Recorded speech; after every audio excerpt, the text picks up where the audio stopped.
Oyez, amis du culte, aujourd'hui nous allons vous parler de Suicide Squad.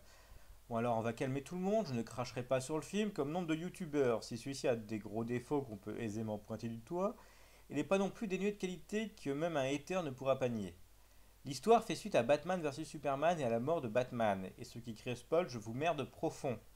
Amanda Waller, une membre du gouvernement, décide de mettre en place le projet Task Force X. En effet, celle-ci a peur de voir débarquer d'autres méta-humains avec des intentions moins avouables que Superman. Pour ce faire, elle regroupe une milice de grands malades pour botter du cul, à la manière kamikaze. On y retrouve une enchanteresse, un Will Smith et un bonbon harlequin qui seraient passés chez Jackie et Michel, et d'autres personnages assez fades.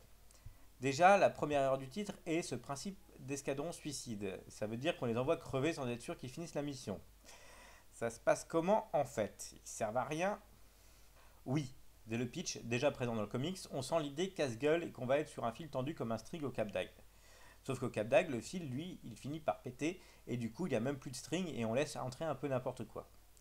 Je ne vais pas faire l'affront de vous citer l'intégralité du casting de toute façon, à part Will Smith, étonnamment sobre et pas mauvais pour une fois, et Margot Robbie, il est inutile d'en citer plus.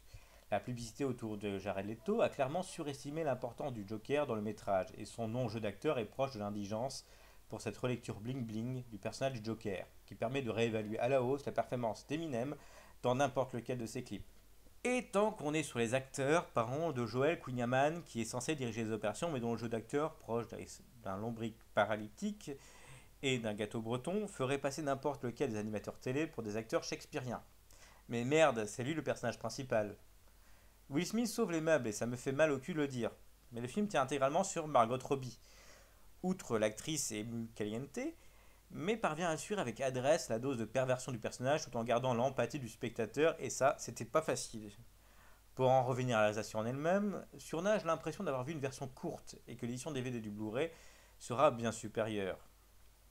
Bien supérieure car le montage est mal foutu, surtout au début. La présentation des personnages est certes originale dans la forme, mais speed comme un porc et laisse énormément de zones d'ombre. On parie donc sur une future version longue, prochainement en version Super Collector. L'histoire se rapproche dans la forme d'un New York 1997. L'équipe est renvoyée récupérer quelqu'un dans une zone de combat urbaine où sévit des créatures prenant possession des gens. Pour l'originalité, on repassera, mais il faut dire, comme je le disais au début de la vidéo, que tout n'est pas si mal fait et ne mérite pas l'opprobre du public qui attendait peut-être trop de cette série B décomplexée. Pas sans sas, mais ça fait le job et il y a Margot Robbie.